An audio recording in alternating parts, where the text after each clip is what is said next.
Welcome Welcome to to Shade in Shade in the the City. City. I'm your girl, Treese. It's Nels. And today we are getting into our review of, I'll say it's our favorite. I ain't even gonna say it's fan favorite no more, but based on the views, y'all liking it, so maybe y'all too. But welcome, guys. Here's our review of Ready to Love, episode 7, and it was a good one, y'all. I was just telling Nels, I left this I episode, feel like, we kind of do a review smiling. even before we do our review. We kind of talk about it before we do our review. And I left smiling, very pleased at the outcome. So let's get into it. Welcome, new viewers, and welcome back, Shade Squad. And make sure, if you haven't already, that you hit that like button and that subscribe button. And don't forget, it's Nels' birthday month. Look, my river dance. Right, her river dance. So all birthday blessings and all monetary donations to Shade in the City are appreciated. Or y'all could just get like a rack of y'all friends and get us up to like 1,000 subscribers real quick. That too, because that would be free. Amazing. Likes and subscribes are free. We appreciate those as well. That's the best gift, and it keeps on giving. So thank you guys. Let's get into it, and y'all, let's get shady.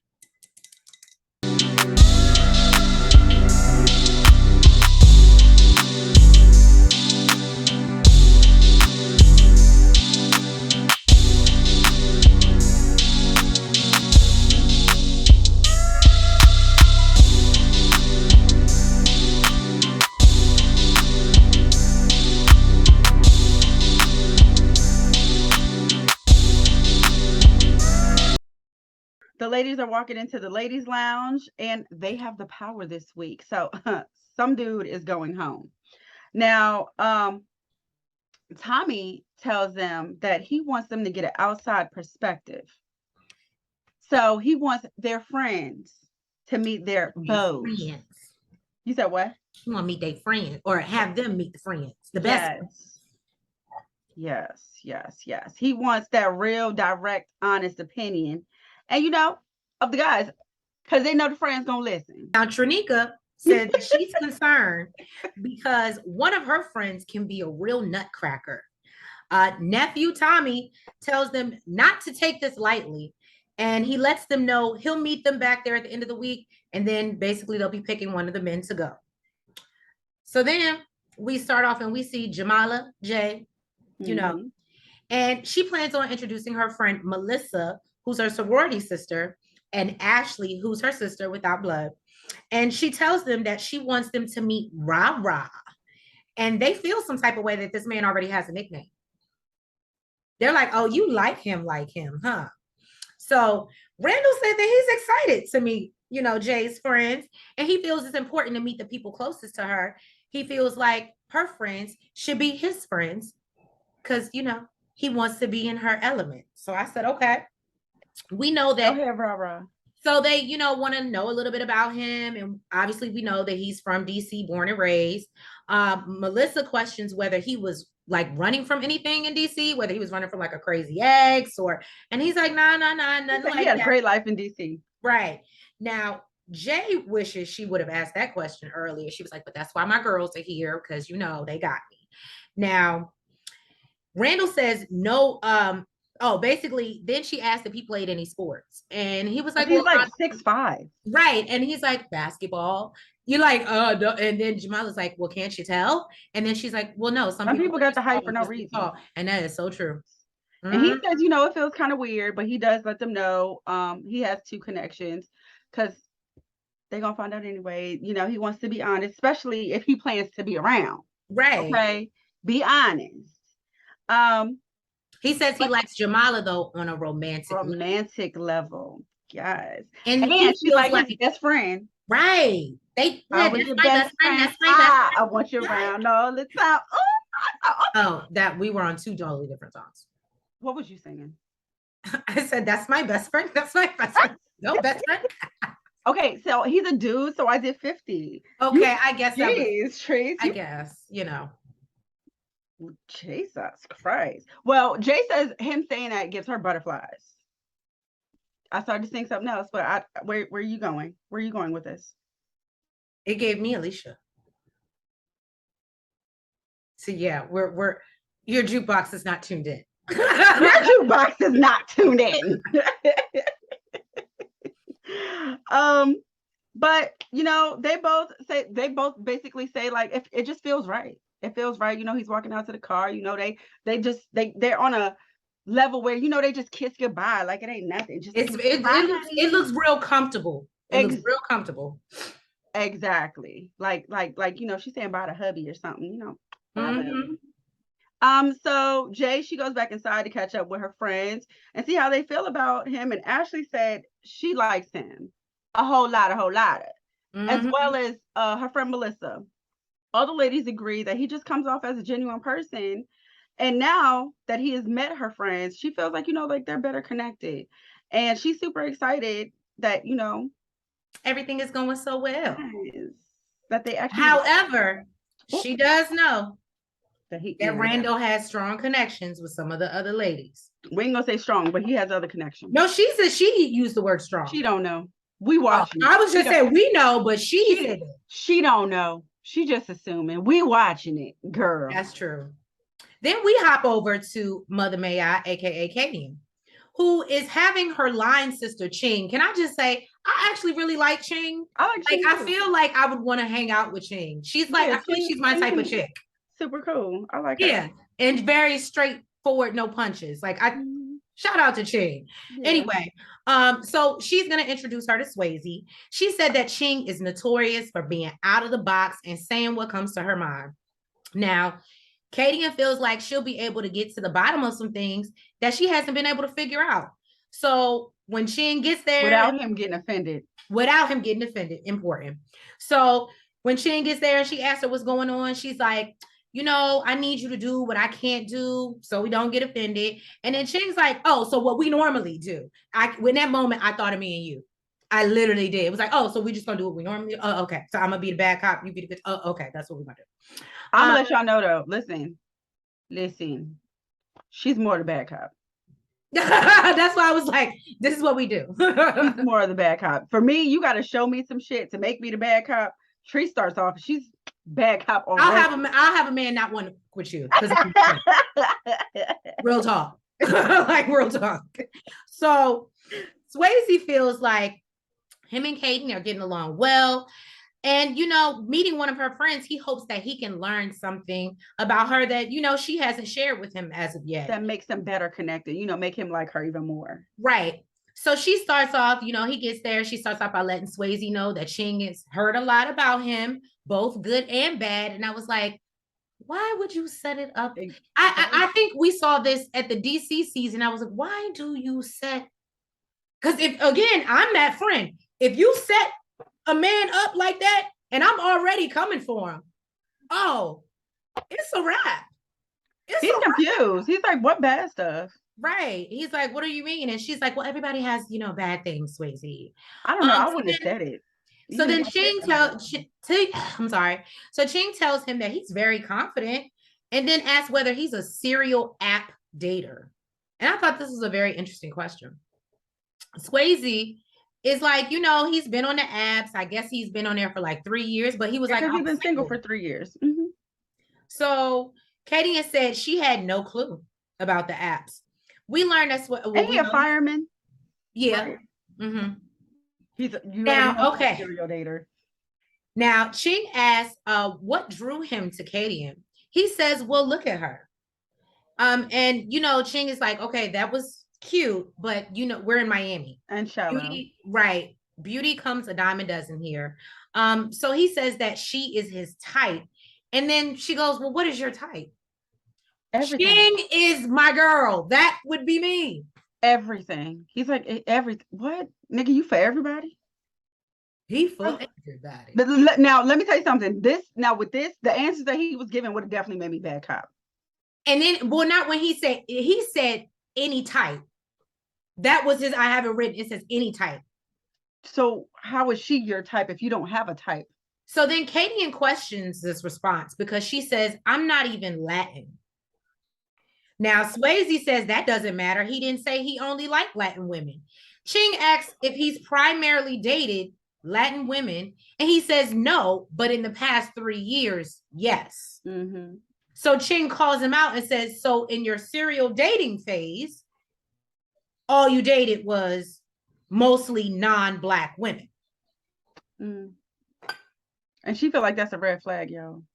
Right. And so she's like, like, well, how many Black women have you dated in the 3 years? And he says none.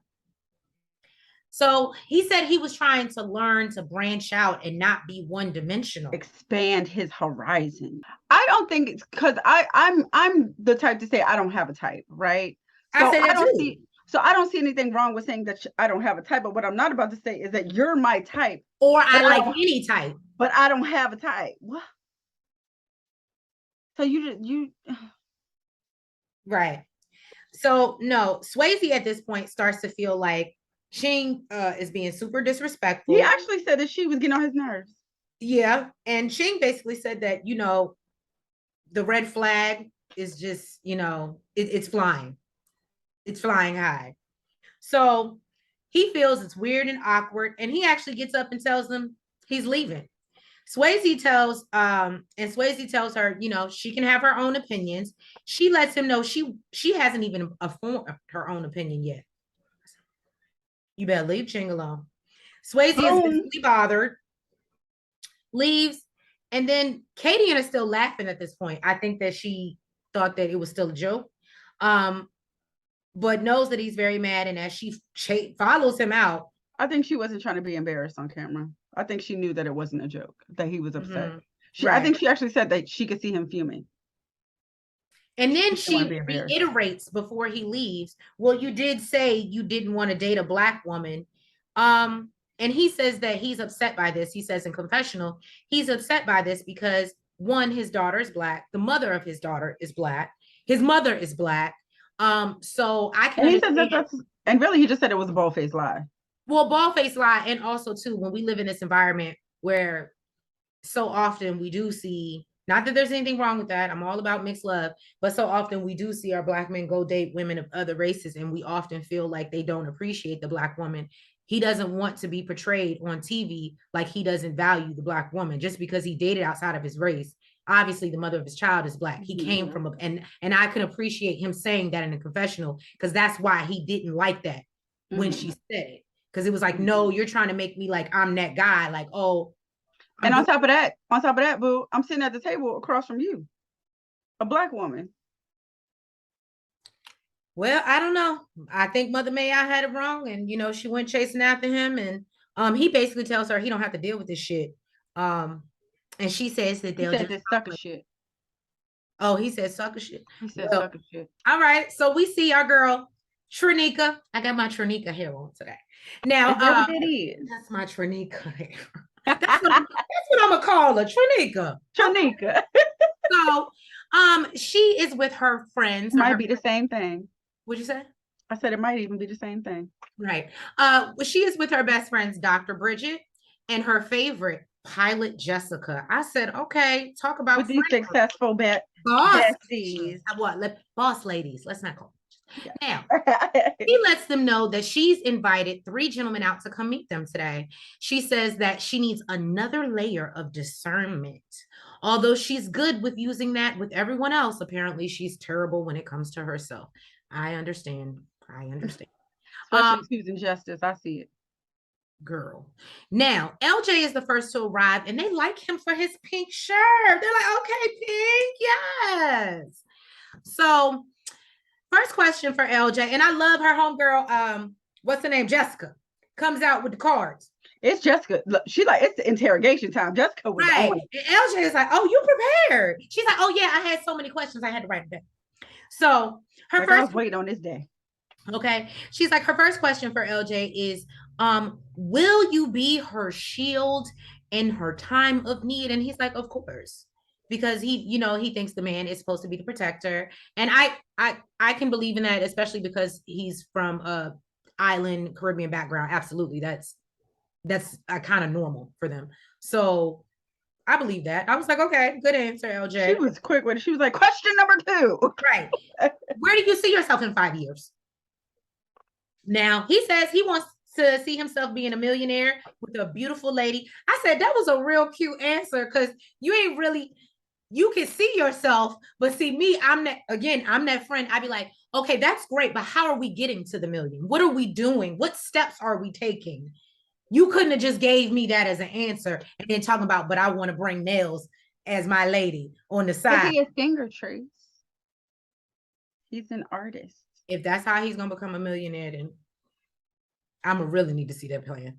Anyway, so then he says in confessional that he notices that Trinika's friends are very protective. So Jessica asked him if he would consider getting married again. And I don't think I realized that LJ was married. I didn't either. I was like, oh. Yeah. So which would make sense though, because of his 7-year-old daughter. So that would, I would hope that that's where that, let me shut up. Anyway, he says that yes, but it would have to be the right person. He thinks her friends have good qualities, and the fact that they're in her corner and looking out for their best interest and looking out for her best interest is dope. So they go to hit some balls, and then I keep calling this boy Justice. Because his name ain't important. Right. So Justice pulls up. He said he's already ready for Trinika's friends. If they want to talk ready for his ass too. He can interrogation round 2. If they want to talk smack, he can do that. And if they want to talk love, he can do that as well. I'd have just been like, I don't want to talk to you at all. Just you know what Justice gives me? He gives me like one of those guys that thinks that he has a good talk game, but he really doesn't. He's such a cornball to me. Like, it's like, but that's what I'm saying. But you know how somebody like they think they got the right words, but then when it comes out, it be like, oh. That's because people fell for it before. You can tell. So we'll get into that later. And then he says, that's coming right up his alley. And he is the alleyway. Or the alley cat. Jessica asks if he's ever been disloyal in a relationship. And Justice says, of course. He says, yes. The fact that his response was, of course. Like, what? I don't know. Just, yeah, of course. He says, I've had moments when I've been disloyal. I used to play professional basketball. He said, and I was all over the world and I've lived that life. And that also, I think, makes a lot of sense into why he feels like women are supposed to just come to him. And I believe that. But what's crazy is, what's funny to me is the way he just said that, right? And how this scene ends is just ridiculous to me. Like, it's okay for you, right, to be out there getting all these girls' attention and shit like that. But when there's more than one connection, you have an issue. But you know what? We ain't there yet, so I ain't gonna get it. We ain't there yet. We ain't there yet. Hold on. Y'all. They asked Justice, where do you see yourself in 5 years? The same they asked LJ. I couldn't skip over this dumb shit. And he says, I don't. I wouldn't know. He lets the Lord work that out for him. What you right? When he said that, I was like, what do you mean you don't? He's like, I just let God work that out. He said, I went down that route already and it didn't work out too well. Everybody goes down that route. They all make a plan. And then Dr. Bridget was like, well, what would you like in a woman, or like from Trinika? And he said, whatever God, the Lord would like. He then hits him, and this, let me tell y'all something. This really bothered me. This is another reason.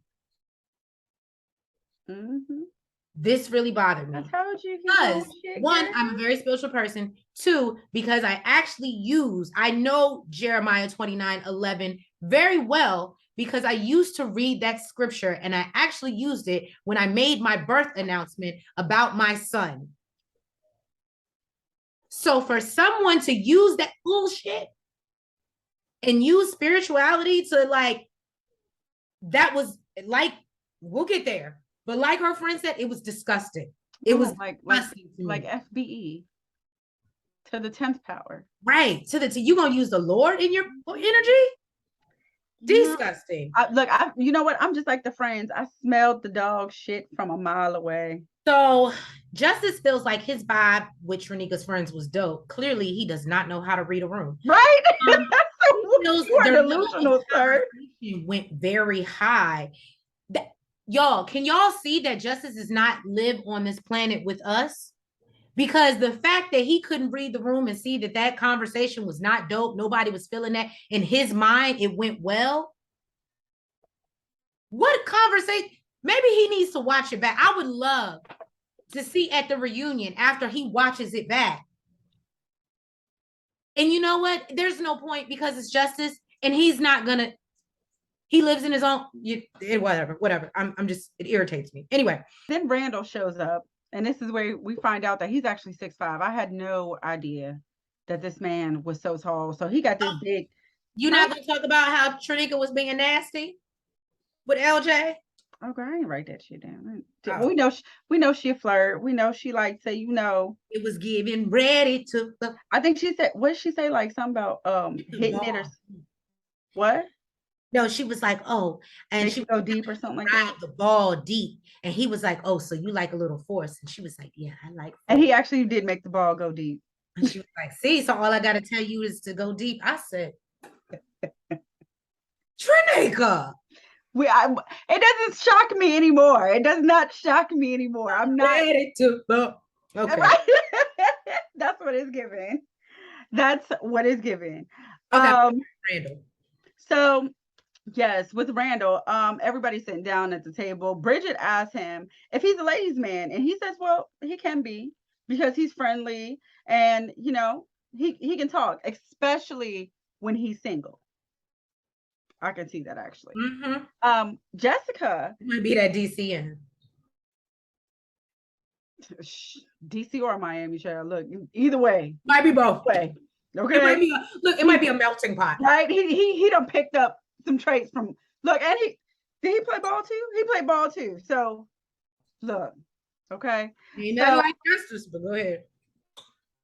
Jessica asked if they make kissy faces, and he said, they had something, but that's all he got for her. He ain't gonna give too much. That's right.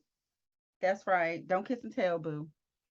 Now, Justice says his level of connection changed with Trinica because of the group setting. In the group setting, because they were discussing her interaction with the other guys. He didn't like it. So he got up and left. Yes, he did. This is the shit I'm talking about. You was just talking about how you was hoeing overseas. And now you signed up for a process where you're supposed to be dating a woman that's dating other men, and you can't take it. Sir. Oh, and no. Don't forget the best part. He says most women, huh? Well, I'm supposed to chase you. What he said. So he says most women will want you to say, you need to come take me away from this man and show me that you want me. And he says he's not showing you nothing. Why don't you show me something? This is why I couldn't. I could not. But look, that's neither here nor there. Right. Anyways, so the guys leave, and the ladies, they sit down, they talk with Trinica, and they let her know that they do not like Justice, and they call him Justice the Joker, and says he's a BSer from the Rudy to the Tootie. And they just said he's not a good person. Exactly. They feel that girl said, I feel it in my spirit, Trinica. And they actually don't, they hate the fact, just like Treese, that he used spiritual. She says that he chose to use spirituality as a vehicle to a woman's heart, and he's not a nice person. Now, they say they like LJ. They believe he's a genuine person, and that he's into her and he's worth pursuing. And they feel like Randall is playing games, and he's easy to talk to, which is probably why he get all these girls. And they're not sure if he is serious about a relationship. Now, Trinica was a little disappointed to hear that they didn't like Justice because, she does, but is excited to know that LJ won her friends over. Charisse invited her friend Rochelle over to meet Samson. And she says because, she's seen all her relationship patterns, the good and the bad.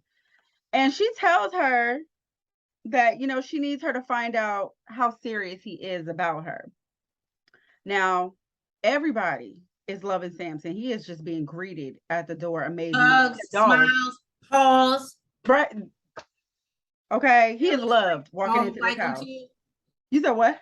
I said even Charisse's dog like him. I ain't mad. And exactly. Dogs is a good judge of character. Right? And look, he's holding the dog. He's like, is this a good thing? She's like, she is in shock. She's like, yeah, that's a very good thing. And, especially when you have dogs and they yappy and shit. Yeah, that's a very good thing when they like you.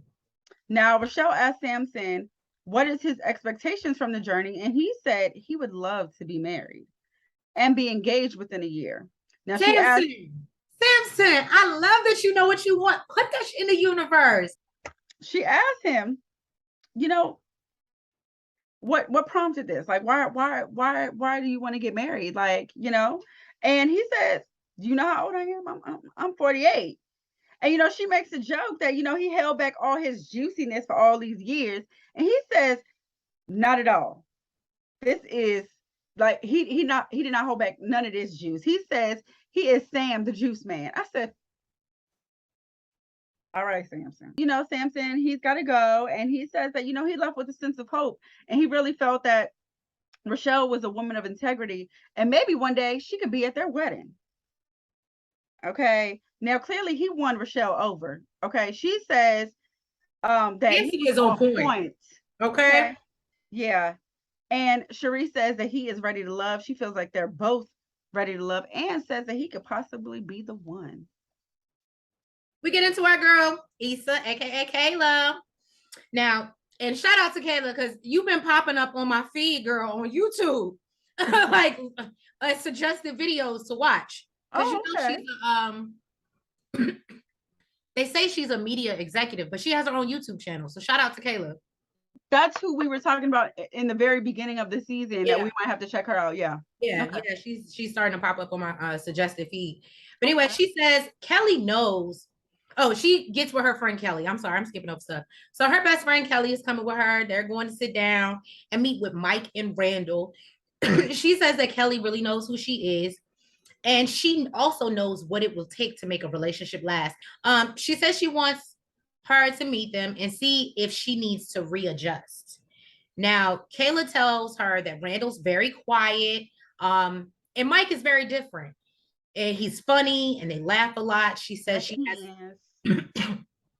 she says she has this crazy connection, and she can't ignore it nor deny it.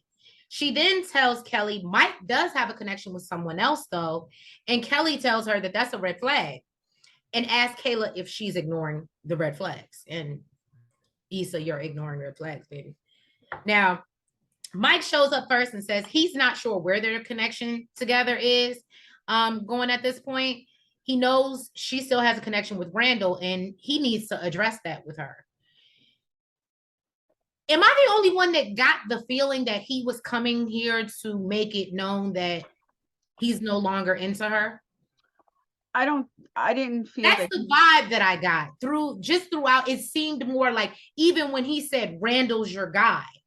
I'm skipping ahead, guys, and we'll circle back. But even when he was like, Randall's your guy, I was like, and I knew he meant like the guy that she kissed, but to me, because the way that she looked at him, I think she interpreted the way that I interpreted when I first heard it, basically saying like, I'm falling back because I have a stronger connection. So that's what I took from this meeting from Mike. I didn't interpret it as like, I don't want to fuck with you, but I did take it as I have a stronger connection with someone else. Right. And I'm letting you know. And maybe you should try to get a stronger connection with someone else. Maybe not totally aligned, but we're parallel. We're on the same page. I think he tried to like do it in a joking way, and not so hurtful, really. But like, yeah, like, you know, basically like, I'm falling back. I don't like the kissing. I don't like he's just trying to let her know that. But I feel like even before the kissing, he still had a stronger connection with Brandy. So this really just, he's like, you know, I'm not, this is who it is. This is who it is. Right. So Mike does get there. He sits down, and then it was cute. They're talking. He's like, "What are you drinking?" And she's like, "Pinot Grigio." And he's like, "Pinot Grigio, no. That's not what." Is that what he said? Pinot Grigio? Pinot Grigio, no. Oh, don't do that, Mike, because Pinot Grigio is my favorite. Okay. You can, because I drink champagne. Ask the Shade Squad. And look, we know what he brought for Brandy. So anyway. Then Kelly tells him that she heard they have a song, you know, strong connection, and asked him, but what is your connection with Kayla? Now, he said he's still trying to figure it out himself. He said, I'm trying to feel it, but it's hard to feel it. So he tells Kelly it's because she's already kissed her connections and he hasn't kissed anybody yet. So he said it's hard for him to look at her and then look at those guys' faces. I said, damn, Mike. Now, Kelly reminds him that they're not exclusively dating yet. And he said that's just how he feels. She feel like he's being kind of petty. Kelly calls him out for being petty and was like, come on, you're on a whole dating show. If she kissed another dude I feel what I've seen, it's all been cheek kisses. So, but I mean, some people was it cheek kisses? All of them were cheek kisses from what I seen. I ain't never seen her kiss nobody on the lips, for real. Oh, okay. Well, then I mean that wouldn't be a big deal, right? So Randall shows up to join them, but regardless, I'd be like, I ain't get no cheek kiss. But you got me here. Well, because he had to kiss her because of the bet. But anyway, so Randall shows up to join them. He notices Kayla like squirming and says basically she looks uncomfortable as hell. Kelly goes right in and asks Randall about his other connections. He admits he does have them, and she asks whether his is strongest with Kayla. He responds that it's one of them. What I've learned is Randall is good with finagling the shit. Because you don't want to just say no. He says she's one of them. Like she's one of his connections, but he didn't say that she was the strongest. And this is why I feel that Kayla would be the next to go home. No, after watching this episode, I said she's gonna end up by herself because Randall's gonna break off and go with Jay. I feel like he was gonna go solidify. But I feel like his strongest connection was already Jay. He about to go solidify stuff with Brandy, and yeah, she's gonna be left out there. But I feel like his strongest connection was already Jay. Kayla just does not have a strong connection with anybody. So, wow. Now, Kelly asked him, what does he think it would take for them to, or, for them to get closer?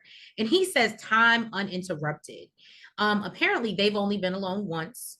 He just feels they need more time together. Mike then says, well, this is the guy that the lips were on. And, they all kind of laugh. They end the date by toasting to more time. More time. He does. Mike says after the date, he's still on the fence as he was coming into the date with Kayla, and said he's still not sure about her. Right. So Kelly tells Kayla Mike's answers weren't straightforward and that she's not really giving Randall a proper chance. She says she noticed Randall looking at her the whole time they were at dinner when she looked into his eyes, but Kayla was too busy looking at Mike.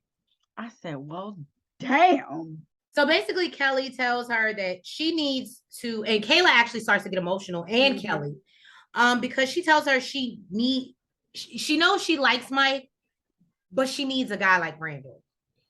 And I guess, and she knows it. A pattern, because I think knows it. Yeah, because I think Kayla did say she knows her patterns, so that's why she brought her.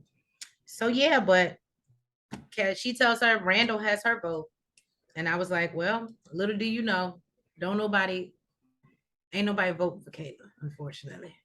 And I don't mean that as shade. We just said it. Bitch, it is shade. I don't mean it as shade. Brandy invited her friend Dakota out to meet two potentials, which shocked the shit out of me because I was like, I thought it was all about Mike. So who the hell is this mystery man? Brandy and Samson. And they hug and look like they kissed. Like, no, it was an accidental kiss. Accidental kiss. Look, I said, girl, you better watch out. Mike don't like that shit. I think he went in. I think what happened from the trajectory that I got, Samson, maybe you could drop down in the comments and let me know how it happened. But I think what happened was he went in for like the cheek kiss, like kind of close to the lip, but not on. And she went in for like his, and the lips met. Is what happened. The lips kind of grazed each other real quick, and then she was like, "Oh," because she know who she dealing with. What I do know is, I hope you let Mike know before we get to the reunion, girl, and he see it, and they bring it up and say, "Well, you over here getting on Kayla, but how you feel about this accidental lip kiss? Since Kayla only did the cheek." So, look, my notes say, Anyway, so he brought her tulips, and he says tulips for tulips. I said, Samson, look at. I like cute little like that. So Dakota asked him, Just if the fact that you take the time to be corny like that means a lot. And it was off the dome too. It was real quick. He was quick on his toes. I said it was off the dome. He was quick on his toes. Right. Oh, Jesus. So Nakota asked him if he's really attracted to Brandy, because apparently Brandy don't know. And she says, and she tells her, like, it's obvious that they have a connection, but he's never told her that, that he's attracted to her. And Dakota lets him know. Why am I should say Dakota? Nakota says she's because big most people are named Dakota. She is the girl. Your name is so original. I have never met nobody, not ever met nobody named Dakota. Dakota. Yeah, I've never heard it before. But she lets him know that she's big on reassurance. So he tells her, affirmation, girl. I love it, Brandy. We here. That he is interested in getting to know her because she stands out. So Mike walks in. He's got gifts for Brandy and Dakota. I said, go on, Mike, show out. I don't know what he brought for Dakota. It looked like maybe it was like a cake or some type of pastry. It was in that type of box. But what I do know is, okay, it looked like he brought Forever Flowers for Brandy with a bottle. The Forever Flowers, is that what that is? With a bottle of champagne. There was a bottle in it. Go on, Mike. You ain't never gonna see Justice doing that. You said what? Justice would never. She tells Mike that she's heard about him being a father and asks, would he like to be a father to Brandy's child? And he says yes, he's hoping to. I said, what? I like the fact that Brandy doesn't have any children. He has 3 and has been married, but that don't matter to him. He wants to start over and build a family. I don't know if he wants to start over. He's willing to, and that's what. That's what I think is so dope. Good He's enough. not making her, but she ain't like that. That's what I'm saying. There are people out here that are like, I'm just not doing it. Yeah. So that's why I think it's so dope that he is. Kudos. Yeah. So Samson makes it clear that Brandy has options, and she's gonna make the best decision. And basically says, I love that. Samson's like, it's your choice. At the end of the day, whether you choose me, whether you choose him. But Samson does know it's undeniable. Nakota says before Mike came in, she was sold on Samson, and she really liked him for her. But then when Mike came in, she was like, I don't know, girl. I don't know. She said, I hate it for you. Yes, you do, girl. Yes, you do. Yes, you do now. Okay. And look, I thought it was funny. Brandy said, I need another friend. I need another friend. Look, child, look. Yes, you do now.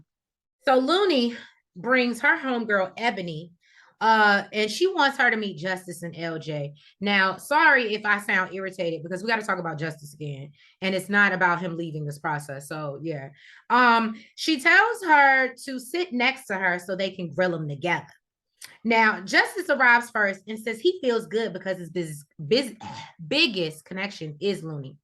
Now, Ebony grills him as soon as he sits down and asks what he does. He lets her know he's an event planner. So she mentions she's getting married soon.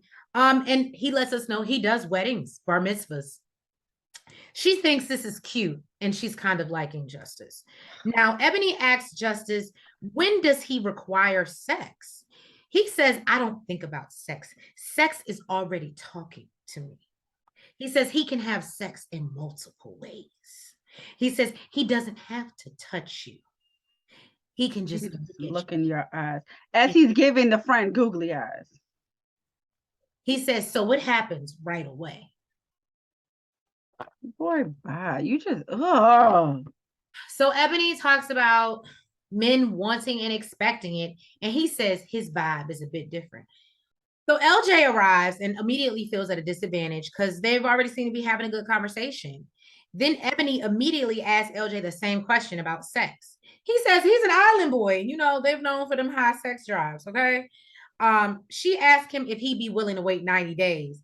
And obviously, we know he's a little bit hesitant. And I don't know if anybody caught this dig. They were like, well, Steve Harvey said wait the 90 days. And we all know nephew Tommy is Steve Harvey's nephew. Oh, I didn't hear them say that. Yeah, she said that. She was like, well, Steve Harvey said wait 90 days. Who said that? Ebony. Ebony. Mm-hmm. What I know is Mr. we have sex as soon as I look at you in your eyes, even gave a look like 90 days. Right. So then Looney says she ain't waiting no 90 days herself, and LJ confirms that neither is he. So she asked about LJ's other connections, and he lets her know Looney is one of them along with someone else. He says Looney is at the top, but his phone calls aren't being returned. He says Looney doesn't answer his calls either. Ebony questions Looney on what she's doing, and she tells LJ she's not a phone person. I feel like Justice was real quiet at that point. Oh, he was real quiet. Maybe they do. LJ feels like Justice got the upper hand at dinner this time. Ebony tells Looney she likes Justice and she feels like she would intimidate LJ. So she's Team Justice.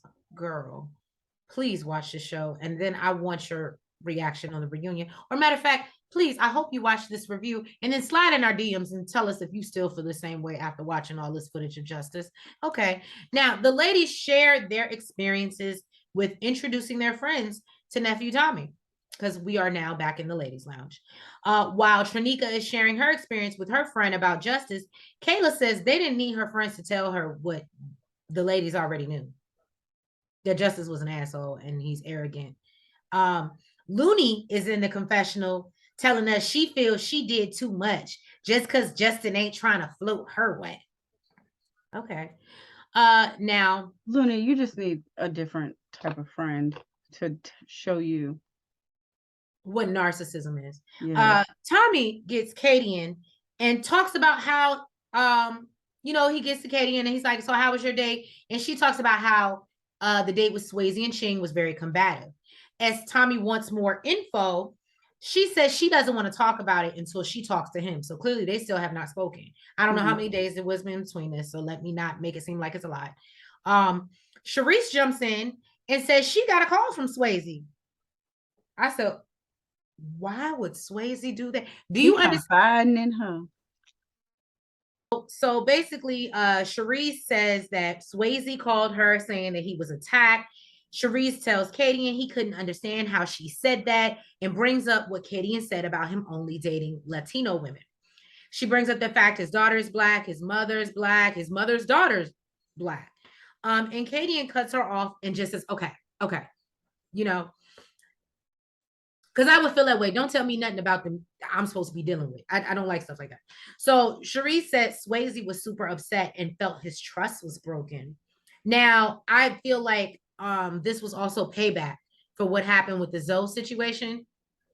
And when Zoe called Katie in and explained what happened in the last time they were in the ladies' lounge and she defended Zoe when Sharice was saying how he needed to go home. So I think this was kind of like a tit for tat moment. Y'all let me know if I'm wrong, Shade Squad. And if you haven't already, please make sure that you like the video. I need to subscribe. So yeah, felt his trust was broken. Sharice believes Katie was drinking, and Swayze says, of course. And I was like, is this what we're about to? And of course, Sharice is about to make this a thing. Well, maybe when she drinks, she gets a little catty. But I don't know her, so I'm not going to say anything about her because I definitely don't want my name in her mouth either. So Katie said, well, since he discussed it with you, she'll talk about it. Katie explains that what happened verbatim was his last words to her were, I don't have time. I thought he said ghost, but Nels has cleared it up and said, I don't have time for this sucker shit. I can understand how the lines get crossed. Anyway. It's a lot of sucking going on. Right. So she said her connection with Swayze is real, and that's why she didn't want to speak on it until she spoke to him. Tommy says they do need to have a conversation. Now, they discuss who's staying. Katie says Swayze until she has a conversation. Tommy asks, who's going home? And Looney says Swayze. There's talk at all. There's just nothing there. And then she said, and after hearing what I just heard, for me, that's just even more solidified that he shouldn't be here. Sharice says Mike. She says she's tried and it's not going nowhere. She said that's the only guy she don't have a connection with. Right. Everyone chimes in and talks about Justice because he's not a pursuer. And all the ladies are a prize. You know what I'm saying? Brandy says LJ. And a lot of ladies agree. LJ just kind of gives friend vibes. Like he's like your brother. Like he's the cool dude that you kick it with, but you don't. Well, not every lady, because we know Trinika did not feel that way. Kayla sits down. Da, da, da, da. We get to elimination. I love that they chose Kayla to do it. I love that they chose Kayla to do it. So y'all see the smile is back, right? I'm back in bed. Y'all know what's about to happen. If you don't know what's about to happen, well, here it go. You so stupid. Kayla sits down with Justice, and his immediate, he's immediately suspicious, and asks her, like, what's up? Why are we here? You know what I'm saying? Because they ain't never really vibed before. And she tells him, I don't even like how she pussyfooted with him. I'm gonna tell you that, Kayla. I'm not gonna lie to you. I didn't like how you pussyfooted with him, especially because he ain't shit. I would have just went in blazing. So, but I know this is supposed to be constructive and stuff, so I get it. So she tells him she just want to sit down with him because they haven't spent any time ever. And she's like, and I just want to make sure you know my name. So he asks her how she feels, and she says she feels fine. And now LJ is meeting with Looney, and he's nervous because he knows, when you get this phone call after the dates, after the ladies' lounge, I said, right, LJ, he knows you caught on. He said, it might be his time to get barbecued. So now, meanwhile, you know what? I just got where that came from. Yeah, barbecue. So meanwhile, Justice, maybe that is a Miami thing. I don't know, or maybe he's just being a dick. But anyway, being shady. Meanwhile, Justice tells Kayla in retrospect, because she talks about, like, you never tried to reach out to me, da-da-da. And he's like, in retrospect, you could have called me. He says he's not into chasing and he just chooses. So Kayla's like, okay, Justice, why are you not into chasing? And he says, I think a woman should position herself for a man so he can choose her. He said he prefers a person to just be like, it's on. That sounded stupid when it came out your mouth, because when I wrote it down, it sounded stupid. But anyway. So Kayla said, I don't do anything like that, sweetheart. So Justice asked, I just see him being a sad, lonely man. So Justice asked, so why does she have the right and not him? And Kayla explains, and I think we said this a couple of years ago when we first met Justice, because this is the order of the world, Justice. Yeah, she said that's just how it is. That's just how it is. You're supposed to be the hunter. And if you want to get hunted, you are playing for the wrong team. Or you want someone who doesn't know how to love herself and probably has a low self-esteem. Oh, or that too. Yeah. So anyway, Looney tells LJ that he's been giving more friendly vibes, and she actually questioned that herself. LJ lets her know it's more than a friendship vibe, and he's interested and hopes it's the same for her. Kayla tells Justice that the ladies felt he was evasive and talking around things, and says it's frustrating for the ladies that like you, cared about you, and wanted you to impress their friends. Now, Kayla lets Justice know the ladies don't feel he's ready to love. If I could get out my I'm about to say, you quit walking over there. God, I would. Justice says, in his confessional, he can't live his life worried about opinions. So the lady saying he was difficult to connect with, he says he can take criticism, but he also observes projection. And BS. He also is able to observe BS. Kayla wishes him the best, and then he says he's at the Hard Rock every Friday. Come by. And she's like, absolutely not. No. But you don't remember you saying no. No, never. She was like, I cannot listen to him talk about himself for another minute. Y'all, when I say I left this episode feeling very happy, like the last few episodes, I'm like, I don't like how this is going, where this is going. On keep playing in my face. But y'all got it together, on. Y'all got it together. Justice is gone. Let's get to the real connection. Justice has been served. Right. Justice has been served. Amen to that. Where's your gavel? You gotta ask Ari. But and LJ says that he's gonna try harder to dig deep and find more meaningful connections. So, as we know, Justice has been served. You got served. Now you hear pop lock and drop it. Thank you guys so much for tuning in to our review of Ready to Love, episode 7. If you have not already, please make sure that you hit that like button. You comment. You subscribe. And you hit the notification bell. And make sure that you're following us on all platforms, Facebook, TikTok, Twitter, IG, all that good stuff. And yeah, guys, like I said, make sure you show our girls some love. We appreciate all birthday blessings and monetary donations to the Cashapp, Shadeinthecity. And we will catch you guys next week for another episode of Ready to Love. Thank you. Good night. Front, back, side to side. Make sure you go like and subscribe. Front, back, side to side. Make sure you go like and subscribe. Hey!